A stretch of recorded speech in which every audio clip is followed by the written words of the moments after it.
బాధ్యత నా బాధ్యత అని చెప్పాడు. స్థానికంగా ఉన్నటువంటి కంపెనీలలో కానీ లేదంటే ఈ పరిసర ప్రాంతంలో ఏదైనా ఉపాధి కల్పిస్తానన్నాడు. స్థానిక పరిశ్రమలలో 75% ఉద్యోగాలు ఇప్పిస్తామన్నాడు. ఏ ఒక్కరికైనా ఉద్యోగం వచ్చిందా అని మిమ్మల్ని అడుగుతున్నా నేను.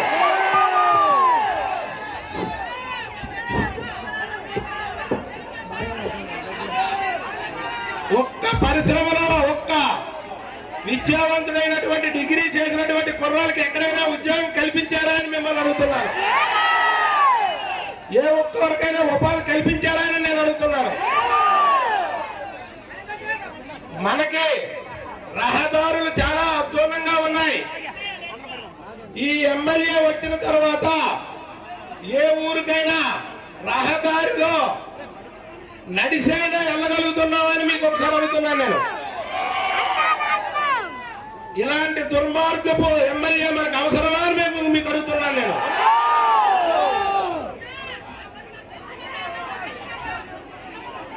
అదేవిధంగా మనకి గత 4-5 సంవత్సరాల కిందట తోటపల్లి కాలువ ద్వారా కొన్ని ప్రాంతాలకు నీరు అందేది. ఈ రోజు ఏమైనా మనకు నీరు వచ్చిందా అని మిమ్మల్ని అడుగుతున్నాను. ఇదే విధంగా మనం బుడుమూరు పెద్ద చెరువుని మినీ రిజర్వాయర్గా చేసి ప్రజలకు అంకితం చేస్తానని హామీ ఇచ్చాడు.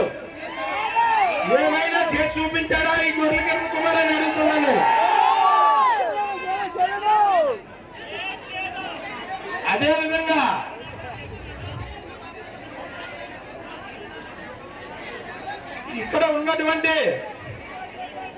ఇక్కడ ఉన్నటువంటి ప్రజానికానికి ఏదైనా ఉపయోగపడినాడా? మనం ఎప్పుడైనా పొరపాటున మన ఎమ్మెల్యే కదా ఒకసారి పరామర్శ చేద్దాం, గౌరవంగా మాట్లాడదాం అనుకుంటే కనీసం పలకరించే పాపానికి పోలేదని మీకు మనం చేస్తున్నాం. అలాంటి ఎమ్మెల్యే మనకు అవసరమా? ఒక్కసారి ఆలోచన చేయండి అని మీకు చెప్తున్నాను.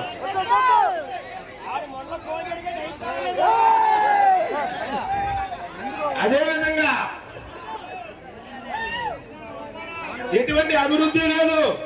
పొరపాటున మన గ్రామంలో ఒక అంగన్వాడీ పోస్ట్ శాంక్షన్ అయ్యిందంటే దానికి 10 లక్షల రూపాయలు లంచం తీసుకొని ఇచ్చాడే తప్పిదే ఏ ఒక్క కార్యకర్తకి ఎంకరేజ్ చేసి ఈ కార్యకర్త ద్వారా ఈ పోస్ట్ ఇచ్చి వాళ్ళని ఎంకరేజ్ చేసి ఈ ఊరికి ఉపకారం చేశామనే పాపను పోలేదని మీకు తెలియజేస్తున్నాను.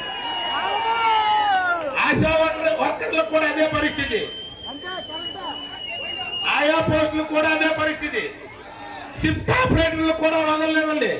షిఫ్ట్ ఆపరేటర్లు కూడా 10 లక్షలు తీసుకొని మన కార్యకర్తలకు కానీ మన ప్రజలకు కానీ ఇవ్వకుండా పట్టుకొని ఎవరైతే 10 లక్షలు ఇస్తారో వాళ్ళకి ఇచ్చి వాళ్ళు ఎంకరేజ్ చేశారు తప్పితే ఇక్కడ ఎవరికి లోకల్లో ఒక ఉద్యోగం కానీ ఒక ఉపాధి కానీ కల్పించలేదు. ఇలాంటి దుర్మార్గపు పరిపాలన మనకు అవసరమా అని నేను అడుగుతున్నాను. అదేవిధంగా ప్రతి విలేజ్ కి ప్రతి ఊరికి కార్యకర్తలకు చెప్తున్నాను, వైసీపీ కార్యకర్తలకి ఒక్క విషయం, 3 గ్రూపులుగా విడదీసి 3 తన్నుకు సంబంధాలు తప్పితే ఈ 3 కలిపి ఒక తాటి మీద వెళ్ళమని ఎప్పుడైనా చెప్పారని మీకు అడుగుతున్నాను. మన కేంద్ర ప్రభుత్వం మంజూరు చేసినటువంటి జల జీవన మిషన్ ద్వారా ప్రతి ఆడపడుచుకి ప్రతి ఇంటికి మంచినీళ్ళు ఇవ్వాలని సంకల్పంతో మోడీ గారు ప్రవేశపెట్టిన పథకాన్ని పక్కదారి పట్టించి ఇక్కడ ఏమైనా మంచినీళ్ళు ఆడపడుచులకు ఏమైనా మంచినీళ్ళు అందిస్తున్నారని మేము అడుగుతున్నాం. అలాంటప్పుడు ఈ దుర్మార్గుడు అవసరమా అని మనం అడుగుతున్నాం. మళ్ళీ ఒకసారి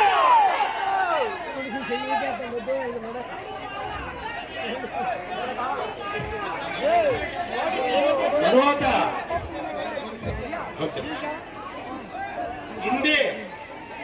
ఇన్ని వైఫల్యాలు ఉన్నటువంటి ఎమ్మెల్యే వాళ్ళ ఇంటిలో 3 గ్రూపులు, బావమరుది ఒక గ్రూపు, మేనల్లుడు ఒక గ్రూపు, ఆయన ఒక గ్రూపు.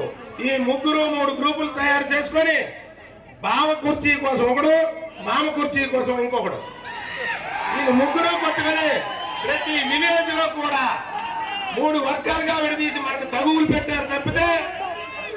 ఎటువంటి ఉపకారము చేయలేదు. దయచేసి ఒక్కసారి ఆలోచించమని మీ ప్రజానికానికి అందరికీ కోరుకుంటున్నాను.